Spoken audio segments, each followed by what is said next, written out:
यो हो बहसको साथमा गरिमा विकास बैंक, एक्सेस टु ऑल।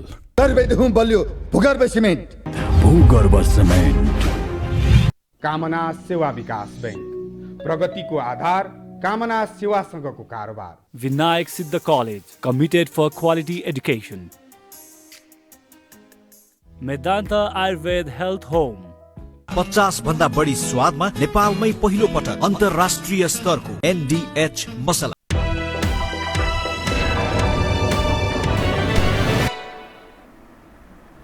नमस्कार, यो हो बहसमा म यहाँहरूलाई हार्दिक स्वागत गर्दछु। जीवराम भण्डारी। आज यहाँहरू सामुन्ने उपस्थित हुनुहुन्छ डाक्टर राजन भट्टराई। उहाँ प्रधानमन्त्रीका परराष्ट्र सल्लाहकार हुनुहुन्छ, नेपाल कम्युनिस्ट पार्टी नेकपाका केन्द्रीय नेता। उहाँसँग आज म समग्रमा परराष्ट्र मामिलामा र केही नेपालको आन्तरिक राजनीतिसँग जोडेर विषय उठान गर्नेछु। भारतीय गुप्तचर संस्था, यसलाई कसैले अन्यथा ठान्दा हुन्छ, नेपालको सन्दर्भमा अलिक बदनाम जस्तो, किनभने हस्तक्षेपकारी भूमिका निर्वाह गर्यो, नेपालको आन्तरिक राजनीतिमा गडबड, मानिसहरू खरिद बिक्री गरेर बर्बाद गरिदिन्छ भन्ने नेपाली जनधारणा छ। सामन्त कुमार गोयल नेपाल आए, आकस्मिक आए। सरकार उपर प्रश्न मानिसहरूले यतिखेर उठाइरहेका छन्। स्थल सेनाध्यक्ष, भारतीय स्थल सेनाध्यक्ष नरवणे केही दिनभित्रै काठमाडौँ आउँदै हुनुहुन्छ। नेपाल र भारत बीचको पछिल्लो अवस्था हेर्दा सरकारले एउटा महत्त्वपूर्ण कर्म के गरेको देखियो भने, नेपाल सरकारले कालापानी, लिपुलेक र लिम्पियाधुरा नेपाली भूमिलाई एउटा आफ्नो क्षेत्रमा स्वभावैले नक्सा जारी गर्यो। यसअघि भारतले हाम्रो भूमिलाई उसले जारी गरे पश्चात त्यसको प्रतिक्रिया स्वरूप स्वभावैले नेपालले जारी गरेपछि तीव्र प्रतिक्रिया उत्पन्न भयो र भारतसँग संवादहीनताको यो पछिल्लो अवस्था छ। यो अवस्था उपर पछिल्लो सन्दर्भमा प्रशासनिक संयन्त्रका मानिसहरू, सुरक्षासँग सम्बन्धित मानिसहरू नेपाल आउने विषयले राजनीतिक क्षेत्रसँगको तनावको स्थिति के भएको, यो अझै यथावत स्थिति नै छ कि अथवा के हुने भन्ने एउटा जीवित प्रश्न छ। उहाँसँग आज म कतिपय नेपालसँग जोडिएको, चीनसँग जोडिएको नेपाल चीन सम्बन्ध, नेपाल अमेरिका बीचको सम्बन्ध, नेपाल भारत बीचको सम्बन्ध र आन्तरिक राजनीतिलाई केन्द्रमा राखेर केही विश्लेषणात्मक र केही सूचनामूलक ढङ्गले कुराकानी गर्नेछु। सर्वप्रथम म उहाँलाई स्वागत गर्छु। स्वागत छ यहाँलाई। धन्यवाद।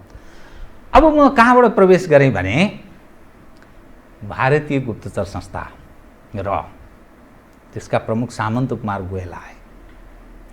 सरकारले उनको आगमनलाई नै लुकाउन चाह्यो अनि कूटनीतिक मर्यादा विपरीत प्रधानमन्त्रीले त्यत्रो महत्त्वका साथ किन भेटे, यो अलिकति मेल खाएन भन्ने दृष्टिकोण तपाईको पार्टी वृत्तबाट पनि उठेको छ, बाहिरबाट पनि उठेको छ।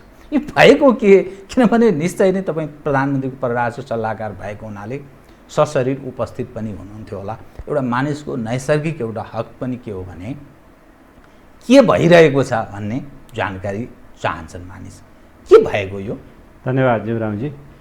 यो विषय तपाईँको टेलिभिजनमा सायद यो 7औं कि 8औं होला म यो बिचमा म गइरहेको। धन्यवाद बोलाउनु भयो।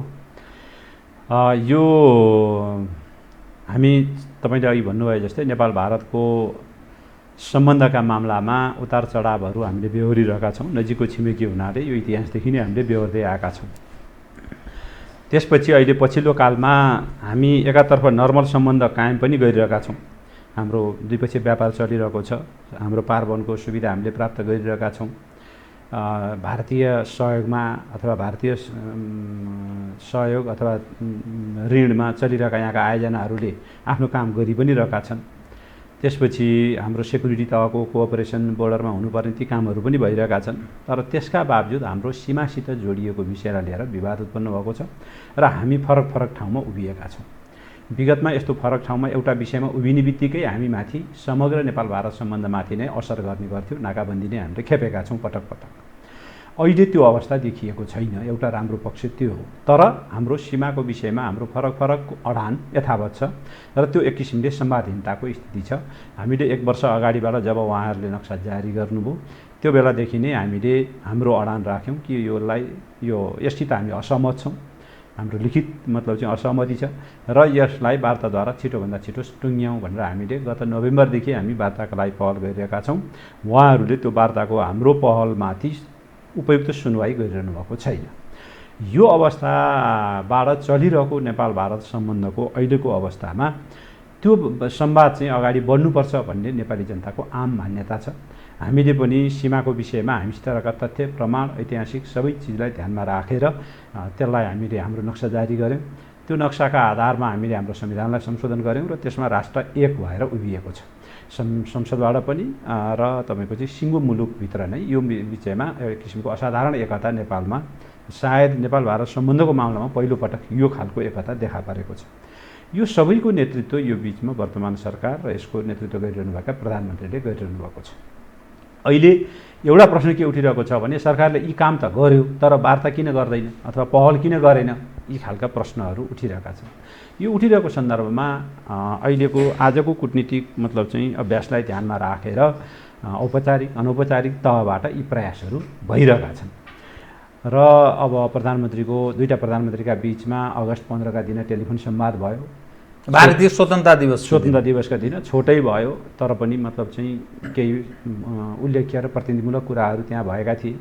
त्यसभन्दा पछाडि नेपाल भारतको यो जुन उच्च स्तरीय मेकानिजम छ, यो हाम्रा नेपालमा आज के अरे अगाडि बढाइएका प्रोजेक्टहरूको मोनिटरिङ गर्ने सवालमा त्यसको सन्दर्भलाई लिएर हाम्रो परराष्ट्र सचिव र भारतीय मतलब चाहिँ राजदूतका बिचको एउटा भर्चुअलै लेभलमा पनि वार्ताहरू भएका छन्, छलफल भएको छ, मिटिङ भनौँ एक किसिमले। त्यसपछि अब यो बिचमा केही भ्रमणहरूको आदान प्रदान भएको छ। परराष्ट्र मन्त्रीले सार्क स्तरीय बैठक आयोजना गर्नुभयो भर्चुअल रूपमा। त्यसमा सबै सार्कका परराष्ट्र मन्त्रीहरू इन्क्लुडिङ भारतको परराष्ट्र मन्त्रीले सहभागी हुनुभयो।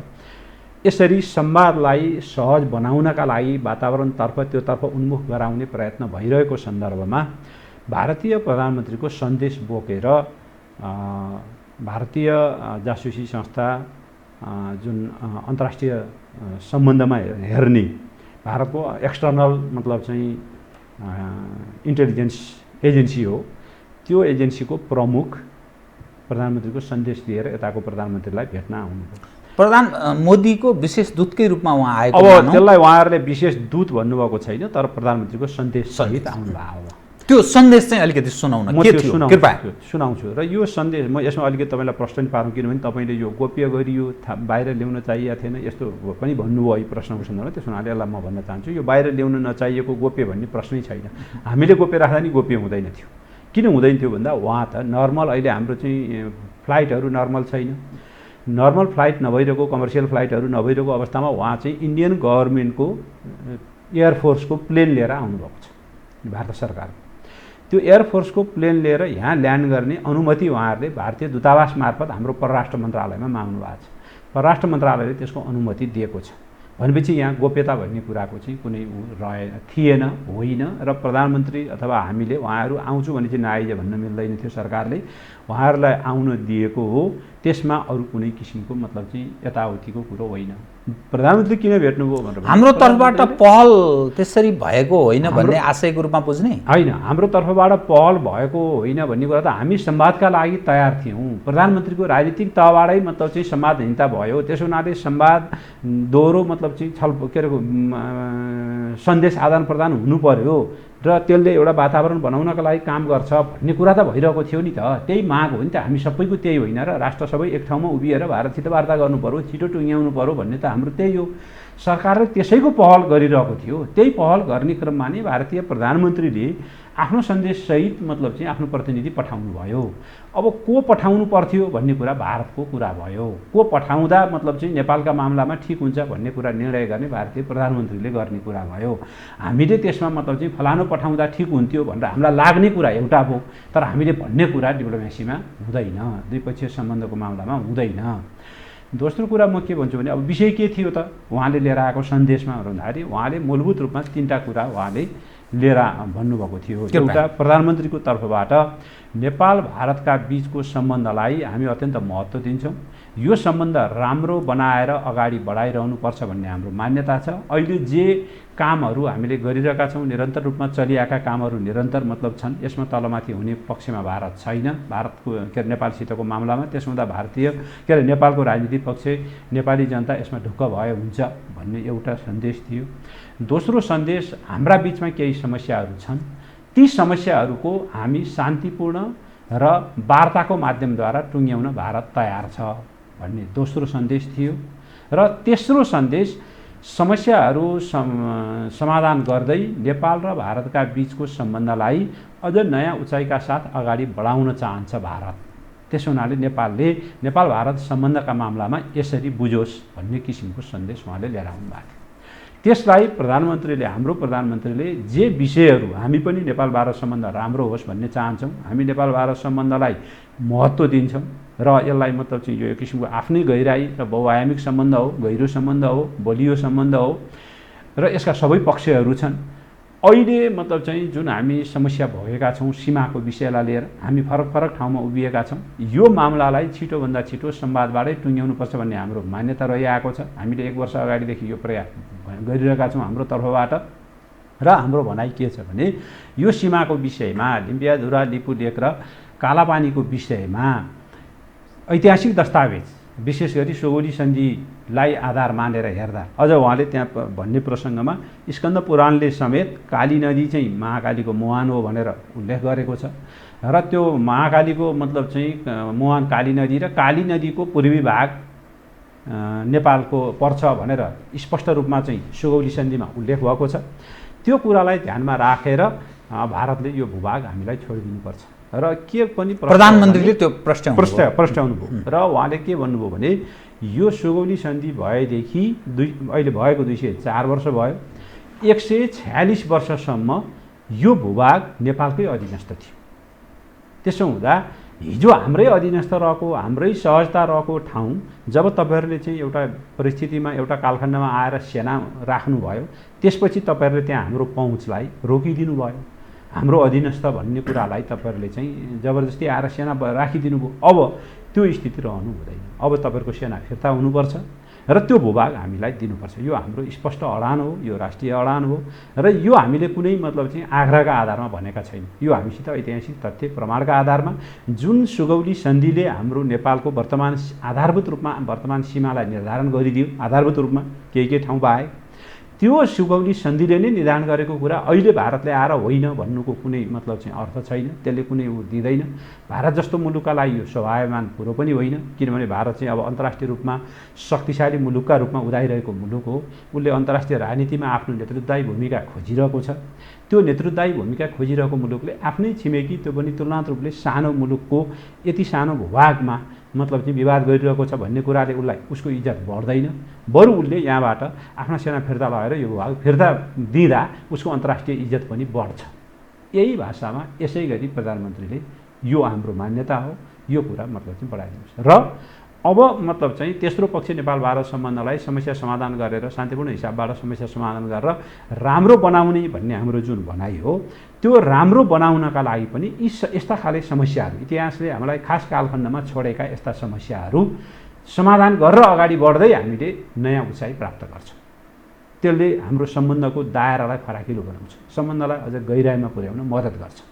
र यो कुरा मैले प्रधानमन्त्री मोदीजीसँग पनि पहिला पनि भनेको छु। इतिहासले छोडेका, तपाईँले र मैले आइसकेपछि बिगारेका सम्बन्ध हामीले अहिले तत्काल बनाउन सक्छौँ, तर इतिहासले छोडेका केही विषय छन्, त्यसलाई पनि हामीले समाधान गर्न सक्यौँ भने हामीले जे नयाँ उचाइ लान खोजेका छौँ, दुइटै राजनीतिक नेतृत्वको तर्फबाट तपाईँले पनि मैले पनि त्यो चाहिरहेका छौँ, यो कुरालाई सहयोग पुग्छ भनेर मैले पहिला सम्बन्धी भेटघाटमा पनि भनेको छु र आज पनि मेरो भनाइ यही नै हो।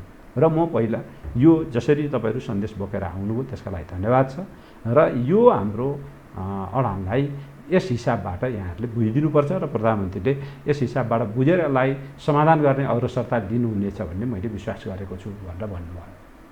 र उनको तर्फबाट केही थियो अरू त्यसमा अरू खासै विषय हामी पनि वार्ता गर्ने, वार्ताबाटै समस्या समाधान गर्ने। यसमा दुईटा विषयलाई अलि स्पष्ट पारिदिनुहोस् न। आलोचना के भयो भने प्रधानमन्त्री जस्तो मानिसले त्यो कूटनीतिक मर्यादालाई अलिक ख्याल गरिदिनु भएन, रहको प्रमुखसँग त्यो एकान्तवास परराष्ट्रको कोही प्रतिनिधि पनि रहेन, इन्स्टिट्युसनल त्यो मेमोरीको रूपमा पनि केही चिज रहने भएन। तपाईँलाई यो के भएको यो भन्ने एउटा प्रश्न। यो अत्यन्त प्रक्रिया पुर्याएर हाम्रो जुन स्थापित प्रक्रिया छ, परराष्ट्र मन्त्रालयले अनुरोध गर्ने, परराष्ट्र मार्फत अनुरोध मतलब चाहिँ आउने र त्यो तय हुने काम त्यही अनुसार भएको छ। त्यहाँ जे कुरा भएका छन् त्यसको अभिलेख परराष्ट्र मन्त्रालयमा बडा सुरक्षित साथ रहेको छ, परराष्ट्र मन्त्रालयसँग छ। परराष्ट्र मन्त्रालयको कसैले मन्त्रालयलाई थाहा छ, उहाँलाई थाहा नहुन सक्थ्यो, तर मन्त्रालयलाई नै थाहा छैन भन्ने हिसाबबाट जुन प्रतिक्रिया दिनुभयो त्यो उहाँको अलिकति हतारको प्रतिक्रिया थियो। र परराष्ट्र मन्त्रालयमा यो भेटघाटको बारेमा अभिलेख पनि छ। प्रक्रिया जे हाम्रो स्थापित प्रक्रिया हो त्यो प्रक्रिया पुरा गरेर यो भेटघाट भएको छ। अब यहाँ समयको कुरा उठाएर पनि मान्छेले आशंका गरेका छन्, किन 9 बजे भयो, त्यो 9 बजे किन भयो, 9 देखि 12 सम्म भन्छ। 9-12 को कुरा त्यो कति भयो भनेर मतलब चाहिँ मान्छेले कति बजेसम्म भयो भनेर अनुमानका भरमा जथाभावी बोल्नु भएन नि। 9 बजे भएको छ। 9 बजे किन भयो भन्दा हाम्रो सेक्युरिटी काउन्सिलको मिटिङ त पहिले नै तय भएको मिटिङ थियो 4 बजी।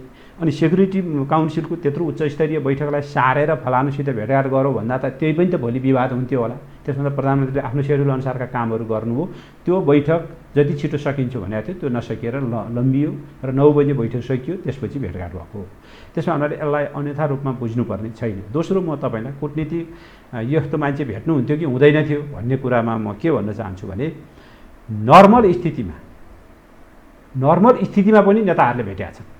म तपाईँलाई के भनौँ भने नेपालका प्रधानमन्त्रीहरूले भारतको औपचारिक भ्रमणमा जाँदा, म तपाईँलाई आज एउटा कुरा भन्छु, कृपया औपचारिक भ्रमणमा जाँदा शिष्टाचार भेट नदिएको प्रधानमन्त्री छैन। भलै त्यो औपचारिक सेड्युलमा राखिँदैन, औपचारिक सेड्युलमा राखिँदैन। र यो कसलाई थाहा हुन्छ भन्दा त्यो भेट्ने प्रधानमन्त्रीलाई थाहा हुन्छ, परराष्ट्र मन्त्रीलाई थाहा हुन्छ, पूर्व परराष्ट्र मन्त्रीहरू कसैले पनि त्यसमा यताउति कुरा नबोले हुन्छ भन्ने लाग्छ मलाई। त्यसपछि परराष्ट्र मन्त्रालयका उच्च अधिकारी, केही उच्च अधिकारीलाई थाहा हुन्छ त्यो भेटघाट। र यो नियमित रूपमा भइआएको कुरा छ, नयाँ होइन।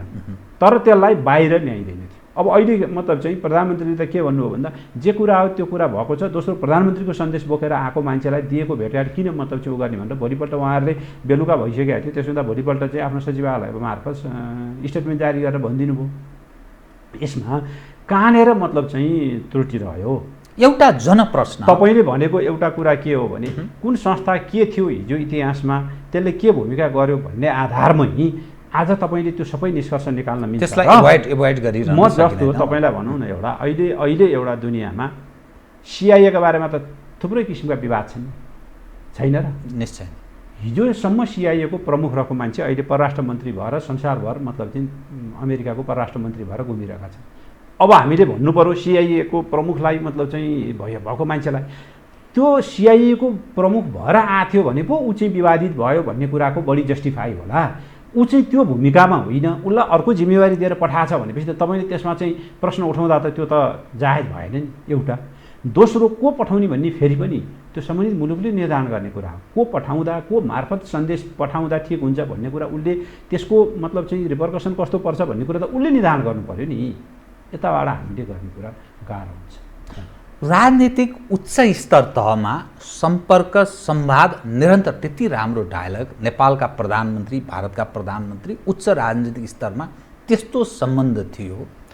अब के भारतले प्रशासनिक तहलाई नै डिल गर्ने गरेर नेपाल त्यसरी ह्यान्डओभर गरिदिया हो कि के हो भन्ने आशंकाको रूपमा हेर्न थाल्यो? यो दृश्य त्यस्तो देखा पर्छ किनभने लेख्नुभयो त्यो लेखेपछि सबैलाई त्यहीतिर मतलब चाहिँ आकर्षित भएको छ त्यो लेखबाट। म त्यसमा त्यस्तो ठान्दिनँ।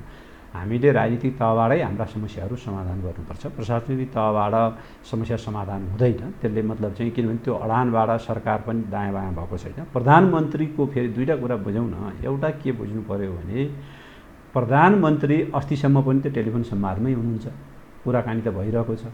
परराष्ट्र मन्त्रीले विभिन्न माध्यमबाट मतलब चाहिँ कुराकानी आफ्नो सक्रियता बढाइरहनु भएको छ। परराष्ट्र मन्त्रालयले सक्रियता बढाइरहेको छ। हाम्रो उहाँको दूतावासले, राजदूतले यो बिचमा त्यहाँको सुरक्षा सल्लाहकार अजित देवललाई भेट्नुभएको छ, त्यहाँको परराष्ट्र सचिवलाई भेट्नुभएको छ, त्यहाँका अरू राजनीतिक तहका नेतृत्वहरूलाई भेटिरहनु भएको छ। यो विषयको समस्यालाई छिटोभन्दा छिटो संवादको माध्यमबाट अगाडि बढाउँ भनेर उहाँ त्यहाँ प्रयत्नरत हुनुहुन्छ। एउटा पाटोबाट एउटा भेटघाटलाई हेरेर अनि निष्कर्षमा पुगिँदाखेरि हामीले त्यो समग्र पक्षलाई हेरेको ठहर्दैन।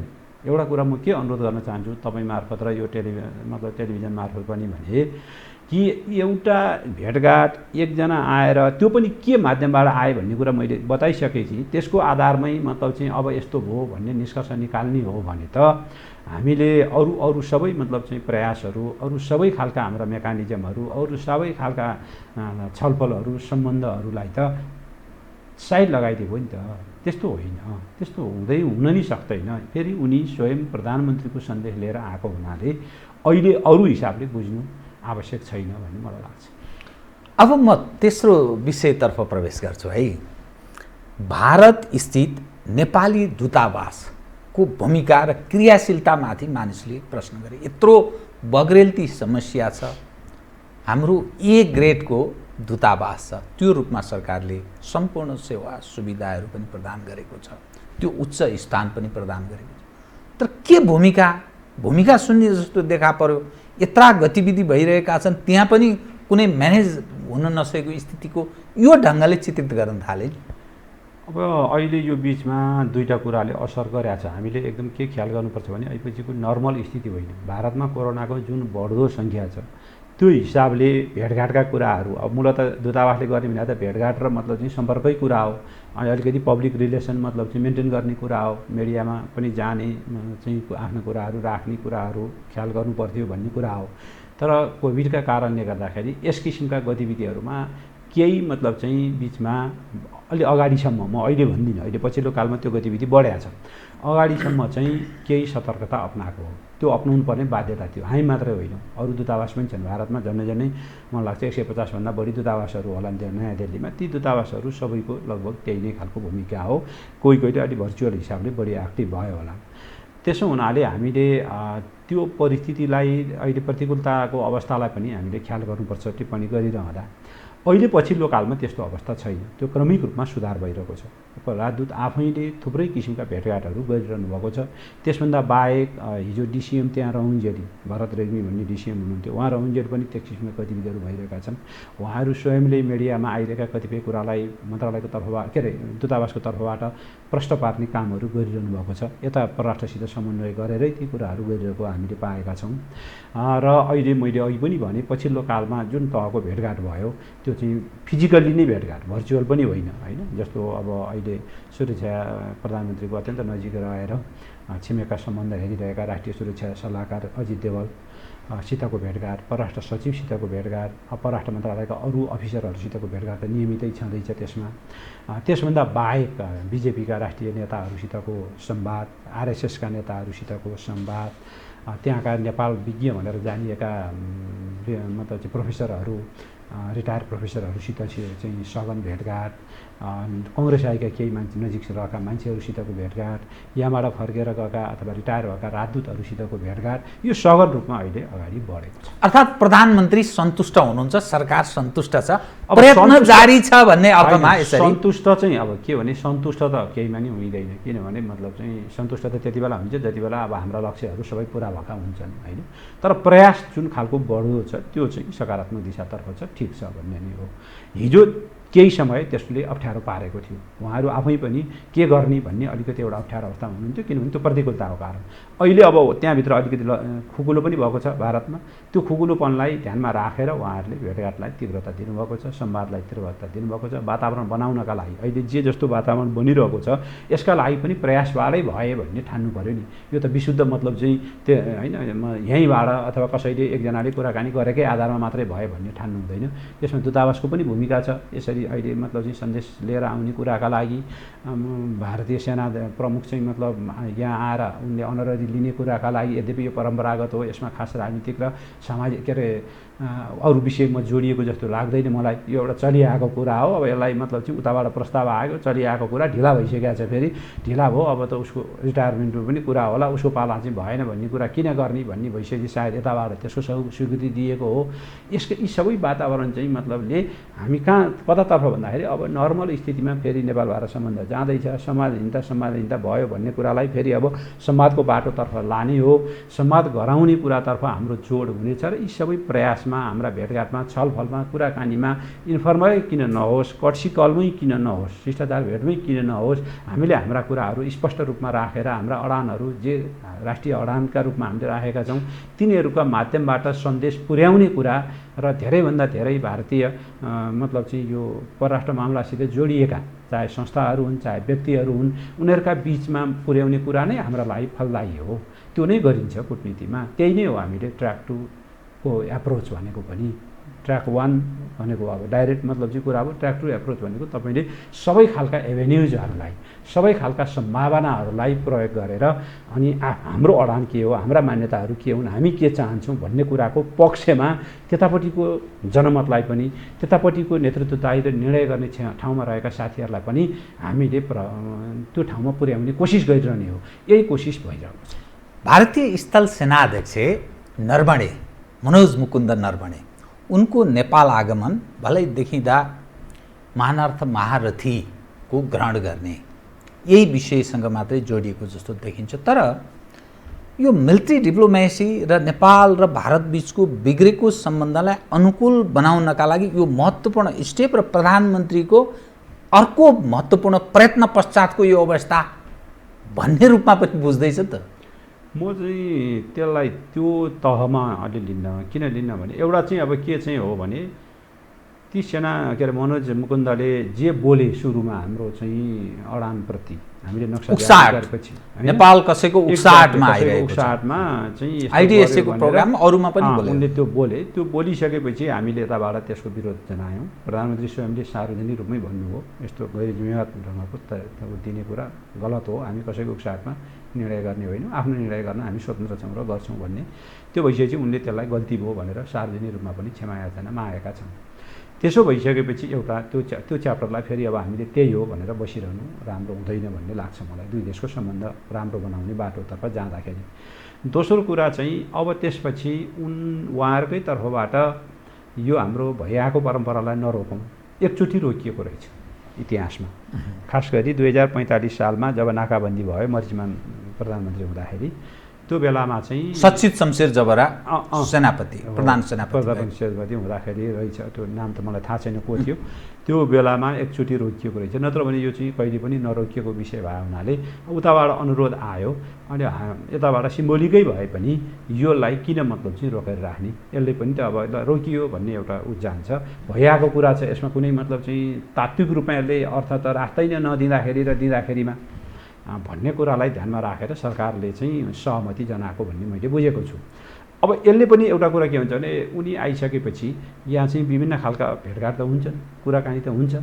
त्यो कुराकानीका क्रममा त स्वाभाविक रूपमा फेरि पनि नेपाल भारत सम्बन्धको कुरा जोडिन्छ। जोडिँदाखेरि त्यसले पनि त उनले पनि त सन्देश लिएरै जाने कुरा भयो। एक खालको मतलब चाहिँ ल है नेपालको बुझाइ यस्तो रहेछ, यसो गर्ने रहेछ भन्ने कुरा चाहिँ उनले लिएर जाने कुरा हुन्छ। त्यसले पनि वार्ताको वातावरण हामी जुन सहजता बनोस् नेपाल भारत सम्बन्ध भन्ने छौँ त्यो सहजतातर्फ लिएर जानका लागि एक हदसम्म त्यो नै निर्णायक हुन्छ म भन्दिनँ, त्यो नै एकदम त्यसले चाहिँ सबै चिज दिन्छ भन्ने हिसाबबाट हामीले बुझ्नु हुँदैन। तिनीहरूका लागि चाहिँ प्रमुख चाहिँ राजनीतिक तहबाटै हो, राजनीतिक मतलब चाहिँ नेतृत्वको तहबाट निर्णायक भूमिका उनीहरूले नै खेल्ने हो, त्यहीँबाट हुन्छ, त्यो नै हो। तर त्यसले पनि मतलब चाहिँ अब नेपाल एउटा कुरा के बुझ्नुपर्छ भने भारतको छिमेकीहरूसितको सम्बन्ध होस् या अन्तर्राष्ट्रिय सम्बन्धमा सबै एजेन्सीहरूको केही न केही भूमिका हुन्छ।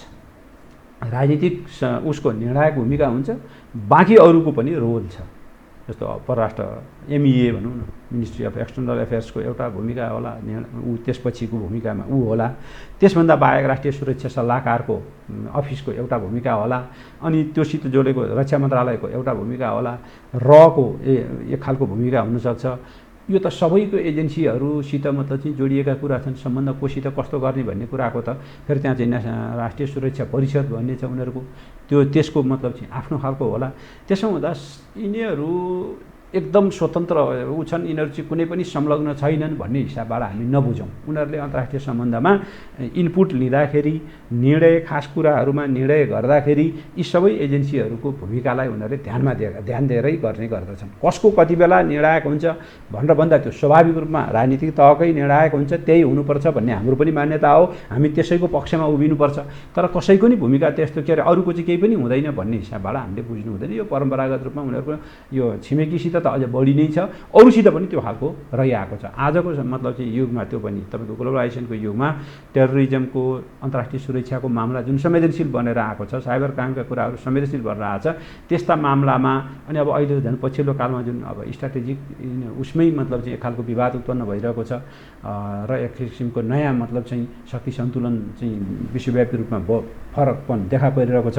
अनि भारत र मतलब उसका छिमेकी लगायत अन्य मुलुकहरूसित उसको सम्बन्धमा एउटा नयाँ मतलब चाहिँ अध्याय सुरु भएको छ। अब यो कहाँ गएर कसरी टुङ्गिने हो त्यसको चाहिँ ऊ नभइरहेको अवस्थामा यस्ता एजेन्सी र मतलब चाहिँ त्यसको नेतृत्व गरिरहेका व्यक्तिहरूको भूमिका अझ बढी नै हुने गर्दछ। मानिसहरूले किन यसलाई अलिक अर्थपूर्ण रूपमा माने भने प्रधानमन्त्रीले रक्षा आफै ग्रहण गर्नुभयो, रको चिफ आए, तत्पश्चात सेनाका प्रमुख आउँदैछन् र यो कुनै न कुनै ढङ्गले अर्को परिस्थिति सिर्जना हुन लाग्यो हो कि भन्ने आशंकासहित मानिसले यसरी पनि हेरे कि त्यस कारण यो विषयलाई अलिक विषय चाहिँ अलिक कसेर उठ्न थालेको देखा पर्छ। हाम्रोमा अलिकति बढी नै आशंका गर्ने बानी छ होइन। अब यही भेटघाटलाई पनि मान्छेहरूले चाहिने भन्दा बढी आशंका गरेका छन्। अब मान्छेलाई के हुन्छ भने हामी कहाँ कस्तो एउटा चाहिँ भयो जीवरामजी भने बाँचुन्जेली त्यसले गरेका कामहरू नदेख्ने, मरेपछि प्रशंसा गर्ने, चाहे विश्वेश्वरको कुरा गर्नुहोस्, चाहे मदन भण्डारीको कुरा गर्नुहोस्, चाहे मनमोहनको कुरा गर्नुहोस्, चाहे राजा वीरेन्द्रको कुरा गर्नुहोस्, यी कुनै पनि मान्छेलाई तपाईँले बाँचुन्जेली कसैले पनि चैनसित बाँच्नु दिएन, चैनसित मतलब चाहिँ काम गर्न दिएन। अहिले बिबी महान कतिखेर भयो भन्दा मरेपछि भयो।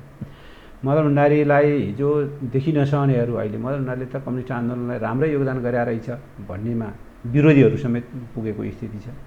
अनि मनमोहन एकदम त्यति बेला बिरामी भएर हस्पिटलको बेडमा रहेको बेलामा समेत मतलब चाहिँ सामान्य मलाई अलि दिन समय देऊ भन्दा नदिने साथीहरू अहिले ओहो मनमोहनको पालाको जस्तो सरकार भनेर अहिले आएर प्रशंसा गर्छन्। राजा वीरेन्द्र जेन्टलम्यान थिए भनेर अहिले आएर भन्छन्, त्यति बेला मतलब चाहिँ के भन्थे त्यही कुरो छ।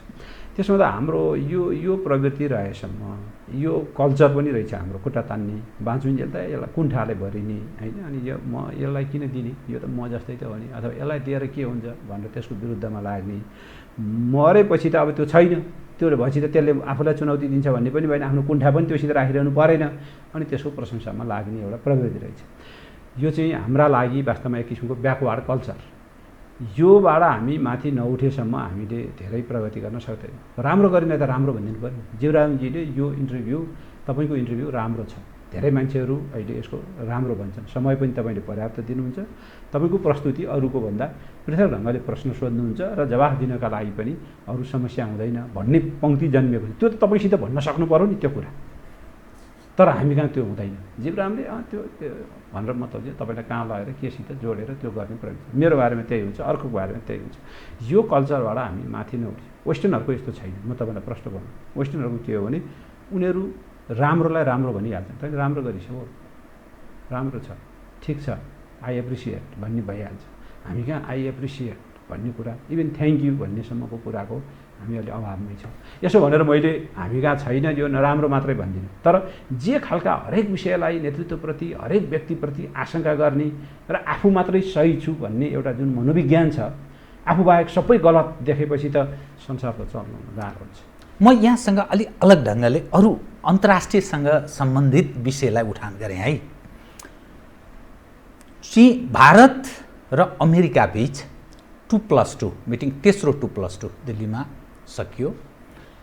त्यो बेका बेसिक एक्सचेन्ज कोअपरेसन, त्यो रक्षासँग सम्बन्धित एउटा सम्झौता पनि त्यहाँ पाएको छ। भारतको गुप्तचर संस्थाको प्रमुख नेपाल आउनुभयो। उहाँले नयाँ उचाइमा हामी सम्बन्ध विकास गर्न चाहन्छौँ भन्ने प्रधानमन्त्रीसँग प्रस्ताव पनि राख्नुभयो। यो राम्रो एउटा पक्ष पनि हो। तर अब कस्तो देखियो इन्टरनेसनल भने चीन र भारत बीच तनावको स्थिति छ। 20 जना भारतीय सैनिक मारिएको त्यो यो लद्दाखको घटना त्यो ताजै छ। दोकलाममा केही समय पहिले एउटा विवादको स्थिति रह्यो। चीन र अमेरिका बीच पनि तनावको अवस्था छ। नेपालमा कतै न कतै भारतीयहरू अलि आशंकाको दृष्टिकोणले हेर्ने, उनीहरूको परम्परागत त्यो मनोवृत्ति त्यो निरन्तर छ। नेपालमा फेरि कम्युनिस्टको सरकार छ। यस्तो अवस्थामा यो कता कता अलिकति हामी अन्तर्राष्ट्रिय शक्तिहरूको अलिकति भुमरीमा पर्दै त छैनौँ भन्ने एउटा आशंकाको रूपमा मानिसहरू प्रश्न उठाउन थालेका छन्। यो भारत र अमेरिका बीचको निकटता, चीन र भारत बीचको तनाव, चीन र अमेरिका बीचको तनाव, अनि फेरि रुस र भारत बीचको दूरी त्यति धेरै छैन, यो अलिकति फरक खालको अवस्था पनि देखा पर्छ। यस्तो अवस्थामा नेपाल जुन भूसंवेदनशील स्थानमा छ भनेर हामी भन्छौँ, स्ट्राटेजिक हिसाबले महत्त्वको पनि छ भन्छौँ, त्यो सम्बन्ध बिग्रँदैछ। कता कता चिनियाहरू पनि यत्रा हामीसँग सम्झौता भयो, नेपालको व्यापार तथा पारवान सम्झौता सन्धि भयो, सम्झौता भयो, यावत चिज त्यो कार्यान्वयनको विषयमा पनि प्रश्न उठ्छन्। यो विषयलाई कसरी हेर्नु भएको छ तपाईँले? कृपया तपाईँले बडा महत्त्वपूर्ण कुरा उठाउनु भयो। अहिलेको समय सन्दर्भमा अब आजको इन्टरभ्यूमै मैले यो धेरै कुरा त कति राख्न सकला, समयको पनि कुरा छ, तर म तपाईँलाई के भन्न चाहन्छु भने धेरै किसिमका फेरबदलहरू देखा पर्दैछन्। हामीले खास गरी शीत युद्धको अन्त पछाडिको एउटा अवस्था जुन थियो विश्व व्यवस्थामा र त्यसभित्र पनि दक्षिण एसियामा, त्यसभित्र चाहिँ ठुलो उथलपुथलहरू देखा पर्दैछ र यो उथलपुथलमा सबैभन्दा बढी प्रभावित चाहिँ विश्वकै नक्सामा हामीले हेऱ्यौँ भने पनि एसिया चाहिँ बढी प्रभावित, त्यसभित्र चाहिँ साउथ एसिया बढी प्रभावित देखिँदै गएको छ। यो कुरामा नेपाल लगायतका दक्षिण एसियाका सबै मुलुकहरू चाहिँ यो प्रभावबाट बाहिर छैनन्, सबै यो प्रभावमा परेका छन्। यस्तो अवस्थामा खास गरी यहाँका बिग प्लेयर भनेर चिनिएका, हाम्रो नजिकको छिमेकी पनि र बिग प्लेयरको रूपमा चिनिएका, हाम्रा लागि बिग प्लेयरको रूपमा चिनिएका सबै शक्तिहरूका बिचमा सम्बन्धको एउटा पुनर्मतलब चाहिँ परिभाषा अगाडि आइरहेको छ। उनीहरूका बिचमा परम्परागत रूपमा रहेको सम्बन्धमाथि तलबितल हुन खोजिरहेको छ। त्यो कुराले हामीलाई के असर गर्छ भन्ने कुराका लागि हामीमा अत्यन्त संवेदनशीलताका साथ, अत्यन्त गहनताका साथ हामी अगाडि बढ्नुपर्ने र पाइलाहरू चाल्नुपर्ने विषय बेला आएको छ। हामीले हाम्रो भूराजनीतिक अवस्थिति, तपाईँले अघि भन्नुभयो जस्तो हाम्रो भूराजनीतिक अवस्थितिका बारेमा यो संवेदनशील छ, जटिल छ, कुनै पनि बेला हामीलाई अप्ठ्यारो हुन्छ भनेर हामीले भनेको कुराको चाहिँ ठ्याक्कै टेस्ट गर्ने बेला चाहिँ अहिले देखा परेको छ। विगतमा के थियो भनेर भन्दा, विगतमा हाम्रो सम्बन्ध र सम्पर्कका हिसाबले बढी हामी भारत आश्रित थियौँ। हाम्रो अरूसितको सम्बन्ध यो तहको सघन थिएन। जस्तो हाम्रो उत्तरतिरकै कुरा गरौँ न, हाम्रो छिमेकी त उत्तर पनि छिमेकी हो नि, तर उत्तरतिर के भयो त भन्दा तिब्बतको कारणले, तिब्बतको एउटा डिफिकल्ट टरेन होइन, अथवा प्रतिकूल भौगोलिक अवस्थाका कारणले गर्दा त्यहाँको हाम्रो पहुँच र उनीहरूको पनि हामीसितको मतलब चाहिँ पहुँचको कुरा साह्रै गाह्रो अवस्था थियो। तर आज तिब्बतको असाधारण विकासले, त्यहाँ भइरहेको सडक सञ्जालको विकास, त्यहाँ भइरहेको रेलवे सञ्जालको विकास, त्यहाँ भइरहेको तपाईँको चाहिँ टेलिकम्युनिकेसनको विकास, विद्युतको विकास, सबै किसिमका विकास भएर त्यो अभूतपूर्व विकाससित हाम्रो नर्दन क्षेत्र जोडिएको छ। र हामी पनि के चाहिरहेका छौँ भन्दा त्यो विकाससित हाम्रो विकासलाई, नर्दन क्षेत्रको विकासलाई जोडेर हाम्रो पनि विकासको जुन हाम्रो आकाङ्क्षा थियो त्यसमा हामी फड्को मार्न चाहिरहेका छौँ। जसरी हामी दक्षिणसित मतलब चाहिँ दक्षिणको विकाससित हाम्रो दक्षिणी बेल्टसित जोडेर त्यसलाई हाम्रो फड्को मार्न खोजिरहेका छौँ। हाम्रो पूर्वाधारको क्षेत्रमा, त्यो रेलकै क्षेत्रमा, त्यो हामी सडककै क्षेत्रमा, त्यो हामी इलेक्ट्रिसिटीकै क्षेत्रमा, जलविद्युतकै क्षेत्रमा पार्न खोजिरहेका छौँ। त्यसै गरी हामी त्यता पनि गर्न खोजिरहेका छौँ। यो अवसर पनि हो हाम्रा लागि, अभूतपूर्व अवसर हो। यो अवसरलाई उपयोग गरेर हामी हाम्रो विकासको बाटोमा लम्किन खोजिरहेको बेलामा हामीले सोचे भन्दा, हामीले चाहे भन्दा अलिक पृथक ढङ्गले चीन र भारतको बिचको सम्बन्ध देखा पर्दैछ। चीन र भारतका बिचमा देखा परेको तनावले मुलुकहरूको बिचको मतलब चाहिँ सम्बन्धका परम्परागत मान्यताहरू पृथक हुन थालेका छन्। भारत र अमेरिकाका बिचको सम्बन्ध फरक ढङ्गले परिभाषित हुन खोजिरहेको छ। भारत र अरू एसियाली मुलुकहरू, विशेष गरी जापान, अस्ट्रेलिया जस्ता मुलुकसितको सम्बन्ध फरक ढङ्गले परिभाषित हुन खोजिरहेको छ। अनि यसको असर अब हामीलाई कस्तो पर्ला भन्ने विषय चाहिँ अब हामीले अत्यन्त गहनताका साथ अध्ययन गर्नुपर्ने, अत्यन्त गहनताका साथ अगाडि बढ्नुपर्ने र हामीले बोल्ने कुरामै पनि, म त के भन्छु भने हाम्रा यहाँका जिम्मेवार मान्छेहरूले बोल्ने कुराकै आधारमा पनि हल्का हिसाबले के भयो भन्ने घटना विशेषमा आधारित रहेर कुनै एउटा मतलब चाहिँ घटनालाई देख्ने बित्तिकै जिम्मेवार ठाउँमा रहेका मान्छेले प्रतिक्रिया दिने कुरालाई अब धेरै लानु हुँदैन, त्यसरी जानु हुँदैन। यो त गम्भीर विषय, गम्भीर परिस्थितितर्फ हामी उन्मुख भइरहेका छौँ। हाम्रो विषय अर्को मुलुकको क्यापिटलमा विवादको विषय हुने ठाउँ बनाउनु हुँदैन। हामीभित्र मतलब चाहिँ देखा पर्ने कतिपय असहमतै कुराहरू हुन सक्छन्, चित्त नबुझ्दो कुराहरू हुन सक्छन्। ती कुराहरूलाई खास गरी विदेशको मामलामा अब हिजोभन्दा आज हिजो हामीसित त्यो छुट थियो, हामीले बोल्दैमा मतलब चाहिँ खासै किनभने एउटा विश्वासको वातावरण थियो, प्रतिस्पर्धा पनि त्यो तहको थिएन, हामीप्रतिको चासो पनि मतलब चाहिँ एक ढङ्गले एकातर्फको अलिक बढी थियो तर अन्यत्रको मतलब चाहिँ खासै चासोको अवस्था थिएन। आज के हो त भन्दा हाम्रो राजनीतिक अवस्थिति, हामीप्रतिको चासो, संवेदनशीलता उनीहरूका सम्बन्धका कारणले गर्दा, हाम्रा कारणले आएको होइन। हामी त मतलब चाहिँ सबैसित मित्रताको हात बढाइरहेका छौँ, हामी सबैसित मित्रताको सम्बन्ध अगाडि बढाउन चाहन्छौँ। हाम्रो सबैसित मित्रता छैन, कोहीसित पनि शत्रुता, अर्थात् friendship with all enmity with none भन्ने हाम्रो चाहिँ बेसिक मान्यता हो। त्यो मान्यताबाट अगाडि जान चाहन्छौँ, तर हामीले भने जस्तो गरी मात्रै दुनियाँ त अगाडि बढेको छैन, हामीले चाहे जस्तो गरी अन्तर्राष्ट्रिय सम्बन्धहरू चाहिँ अगाडि बढिरहेका छैनन्। क्षेत्रीय शक्ति सन्तुलनमा परिवर्तन आइरहेको छ। यो आइरहेको परिवर्तनलाई ध्यानमा राखेर हामीले चाल्ने, यद्यपि हामीले लिने नीतिका बारेमा पनि हामी एक ढङ्गले स्पष्टै छौँ। त्यो भनेको के हो भन्दा हामीले परम्परागतिदेखि नै हाम्रो एउटा स्थापित मान्यता 2-3वटा कुरामा हामी प्रष्ट छौँ। एउटा, नेपाल एउटा असंलग्न न्युट्रल मुलुक हो। यो प्रधानमन्त्रीले पटक पटक हाम्रो अहिले वर्तमान प्रधानले भन्नुभएको छ, अस्तिकै भेटघाटमा पनि यो कुरा उहाँले भन्नुभएको छ। दोस्रो, नेपाल कोहीसित पनि एलाइन हुँदैन, यो असंलग्न उसको परराष्ट्र नीतिको आधार हो। यो असंलग्न आन्दोलन अन्तर्राष्ट्रिय रूपमा कति प्रभावकारी छ, के छ, छैन, त्यो उसको कुरा हो। संलग्नताको माध्यमबाट विकासको कल्पना गरिँदैन। विकासको कल्पना मात्रै होइन, नेपालको सार्वभौमिकता र स्वतन्त्रतालाई जोगाउनका लागि हामी कोहीसित पनि संलग्न देखाउन सक्छौँ। दुईटा कुरामा असंलग्न, राजनीतिक किसिमको संलग्नता र सैन्य किसिमको संलग्नता। अरू कुरामा हामी गर्न सक्छौँ, हाम्रा राष्ट्रिय हितलाई ध्यानमा राखेर आर्थिक रूपमा अलि बढी कोहीसित मतलब चाहिँ सम्भावना हुन्छ, त्योसित हाम्रो बढ्न सक्छ। ट्रेड हाम्रो कोहीसित बढी हुनसक्छ, लगानी कसैको बढी हुनसक्छ, त्यो दोस्रो कुरा भए। तर दुईटा कुरा फन्डामेन्टल कुरा हो, त्यो भनेको सैन्य गठबन्धन र राजनीतिक गठजोड। यी दुईवटा कुरामा हामी कहीँ पनि टिल हुन सक्दैनौँ। त्यो हाम्रो भूराजनीतिक अवस्थितिले नै हामीलाई यताउति हुने अनुमति दिँदैन। त्यो हुनु भनेको नेपालको स्वतन्त्रता माथि प्रश्न उठ्ने कुरा हुन्छ, लङ टर्ममा नेपालको सार्वभौमिकतामाथि प्रश्न उठ्ने कुरा हुन्छ दीर्घकालिक रूपमा। र साँच्चै मतलब चाहिँ भोलि चाहिँ हामी कसैको विरुद्धमा मतलब चाहिँ भोलि एक ढङ्गले तपाईँ हामीलाई थाहा छ, हामी चाहिँ फरक फरक राजनीतिक व्यवस्था भएका, फरक फरक सोच राख्ने, फरक फरक दृष्टिकोण भएका मुलुकहरूको बिचमा छौँ। त्यस्तो अवस्थामा हामीले एकदमै सतर्कतापूर्वक हाम्रा भनाइहरू, त्यस कारणले हामीले सधैँ भन्ने गरेका छौँ, व्यवस्था परिवर्तन भए पनि एउटा कुरा हाम्रो निरन्तरता, त्यो भने के भने नेपालको भूभाग कुनै पनि छिमेकी लगायत मित्र राष्ट्रका विरुद्धमा प्रयोग हुन दिने छैनौँ भन्ने हाम्रो वचनबद्धता छ। त्यो हामीले पञ्चायत कालमा होस् या बहुदल कालमा होस् हामीले सधैँ भन्दै आएको कुरा हो। यसमा कसैको यताउति तलमाथि छैन।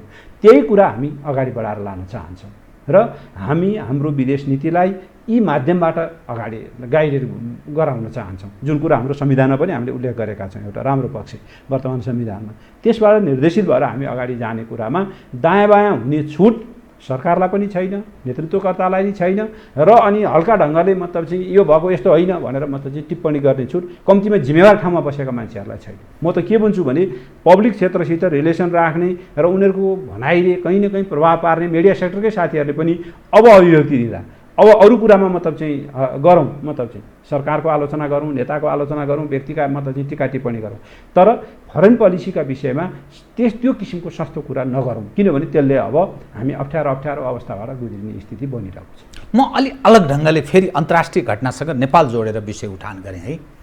हिन्द प्रशान्त क्षेत्रको शान्ति स्थापनाको खातिर भारत र अमेरिका बीच सहकार्यको कुरा आयो। इन्डो पेसिफिक स्ट्राटेजीलाई कुनै न कुनै ढङ्गले उनीहरू निकटबाट एकअर्का बीच सहकारी गरेर अघि बढ्न सक्ने सम्भावना यो बेका सम्झौतासँगै त्यो दिशातर्फ उन्मुख छ। चीन र रुस यदि हामी सहकार्य गऱ्यौँ भने अमेरिकाका लागि त्यो महँगो पर्न सक्छ, रसियनहरूको पछिल्लो दाबी। यो समग्र हेर्दा हामी जुन खण्डमा छौँ यो अन्तर्राष्ट्रिय हिसाबले हामी कसरी प्रस्तुत गर्न सकौँला? यो जो शक्तिशाली देशहरूको जो तनावको अवस्था छ, खास गरी चीन र भारत बिचको, अनि चीन र अमेरिका बिचको, अनि अमेरिका र भारत बिच जो सहकार्यको कुरा छ नि, साउथ चाइना सीको कन्सर्न जारी छ उनीहरूको, त्यसलाई बढी ध्यानमा दिएर गतिविधि गरिरहेको यस्तो तस्बिर पनि छ। हामीलाई फेरि सहयोग गर्ने देशहरू छन्, चीनले अलग खालको सहयोग छ, भारतको अलग्गै, अमेरिका अलग्गै, जापान, दक्षिण कोरिया, यावत रसियनहरूसँग हाम्रो पुरानो सम्बन्ध छ। यो कसरी हामी अलग, हामीले हाम्रो अस्तित्व बचाउने सवालों पर, परराष्ट्र मामिलामै र कतिपय सवालों पर आशंका व्यक्त गरिएका विषयहरूलाई कसरी सम्बोधन गर्ने आशंका गरिहाल्नुपर्ने अवस्थामा हामी पुगेका छैनौँ, तर हामी सतर्क हुनुपर्ने ठाउँमा चाहिँ आइपुगेका छौँ। त्यस कारणले मैले अहिले जुन व्याख्या तपाईँलाई गरेँ, हाम्रो भूमिका चाहिँ त्यो हिसाबले सतर्कतापूर्वक अगाडि बढ्नुपर्छ। तर म तपाईँलाई के भनौँ भने हामी जसरी मतलब चाहिँ दुईवटा के अरे मुलुकहरूका बिचको सम्बन्ध त्यो भइरहेको छ, त्यो त्यही रूपमा स्थायी रूपमा जान्छ कि त्यो चाहिँ अहिले छेडिको हो भन्ने बारेमा हामीले अहिले नै बोल्नु, अहिले नै पोजिसन बनाउनु हतार हुन्छ।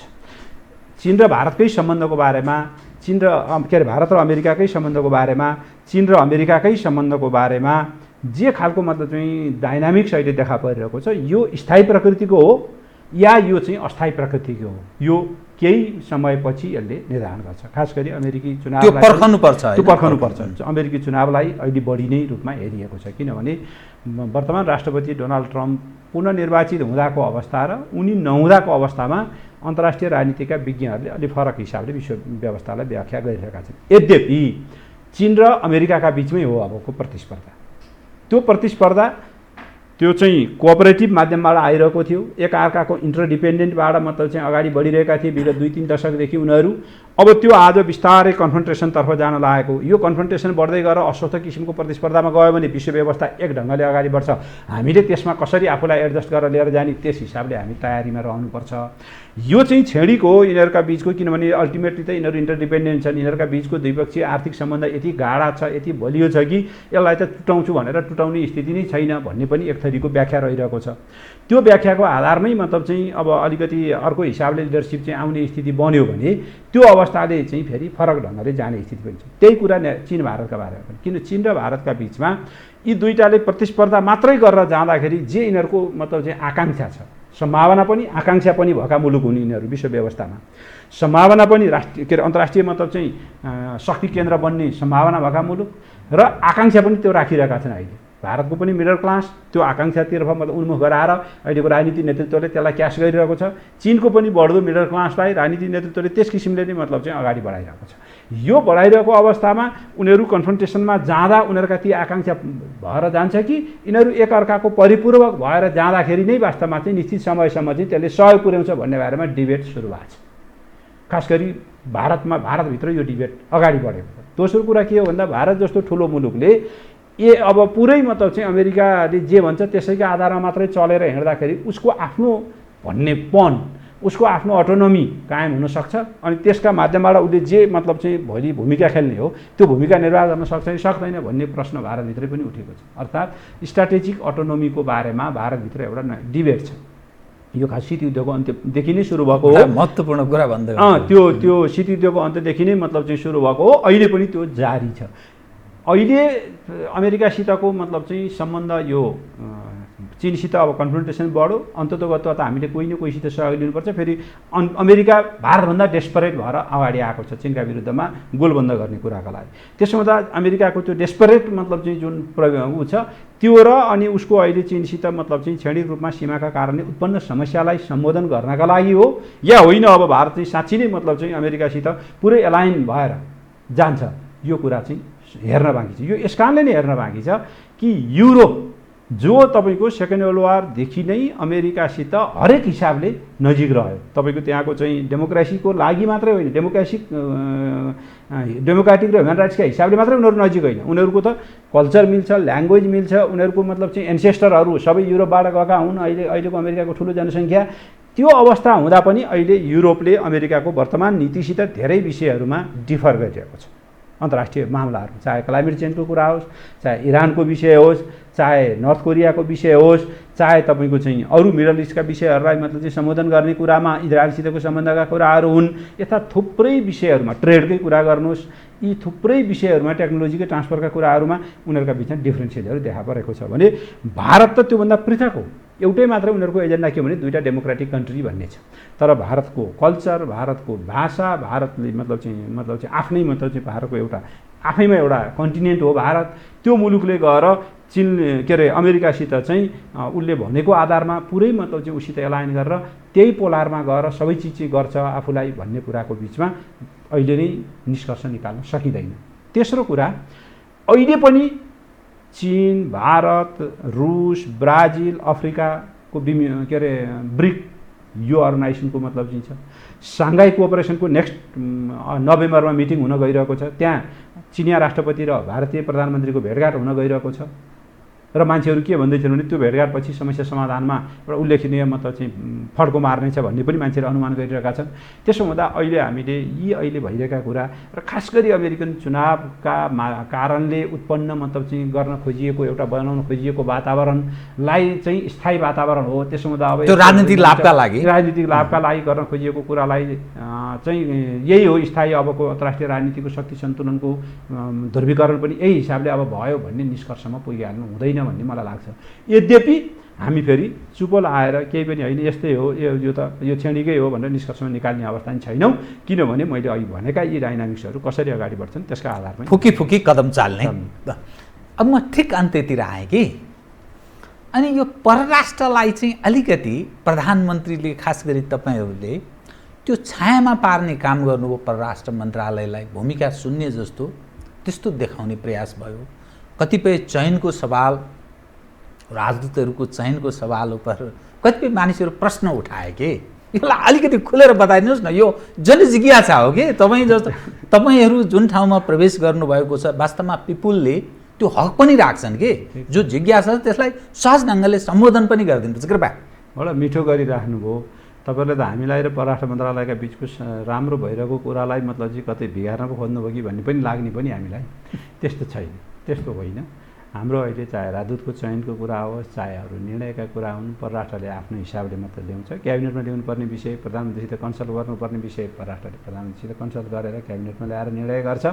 बाँकी कामहरूले आफ्नो हिसाबले अगाडि बढाइरहेको छ। यसमा कहीँ कतै त्यो अवस्थै हुँदैन, त्यस्तो पनि हुनसक्छ र अहिले हामीले जति राम्रो गरिरहेका छौँ अन्तर्राष्ट्रिय मतलब चाहिँ सम्बन्धमा जुन किसिमको तपाईँको चाहिँ हामी सरकारमा आइसकेपछि हाम्रो अन्तर्राष्ट्रिय सम्बन्धको दायरा फराकिलो भएको छ, भेटघाटका कुराहरू बढेका छन्, हाम्रो अन्तर्राष्ट्रिय संस्थाहरूमा प्रतिनिधित्वको सक्रियता बढेको छ, हामी फेरि निर्वाचित भएका छौँ। जस्तो मानवाधिकार ह्युमन राइट्स काउन्सिलमा संयुक्त राष्ट्रसङ्घको उसमै हाम्रा चाहिँ विभिन्न अस्थायी प्रकृतिका कमिटीहरूमा पनि हाम्रो निर्वाचन र हाम्रो उपस्थिति चाहिँ बढ्दै गएको छ। यी कुराहरूले त हामीले त राम्रो मतलब चाहिँ यो नेपालको प्रतिष्ठामाथि लानका लागि अनि त्यो सरकारभित्र यदि त्यो समन्वय र त्यो समझदारी थिएन परराष्ट्र र अरू मन्त्रालयका बिचमा, प्रधानमन्त्री र अरू मन्त्रालयका बिचमा भने यो कुरा अगाडि सम्भव हुन्थ्यो र हुँदैन थियो नि। यो त राम्रो सुखद पक्ष राम्रो परिणामहरू दिइरहेका छन्।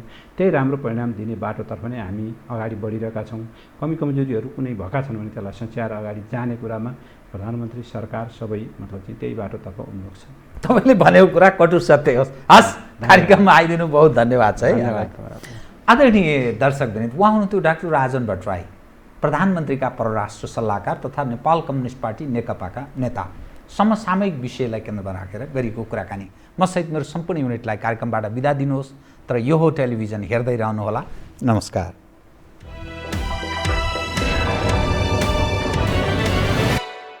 यो हो बहसको साथमा गरिमा विकास बैंक, एक्सेस टु ऑल। गर्वेदहुँ बलियो भूगर्भ सिमेन्ट। भूगर्भ सिमेन्ट। कामना सेवा विकास बैंक, प्रगतिको आधार कामना सेवासँगको कारोबार। Vinayak Siddha College, committed for quality education. Medanta Ayurved Health Home. 50 भन्दा बढी स्वादमा नेपालमै पहिलो पटक अन्तर्राष्ट्रिय स्तरको NDH मसला।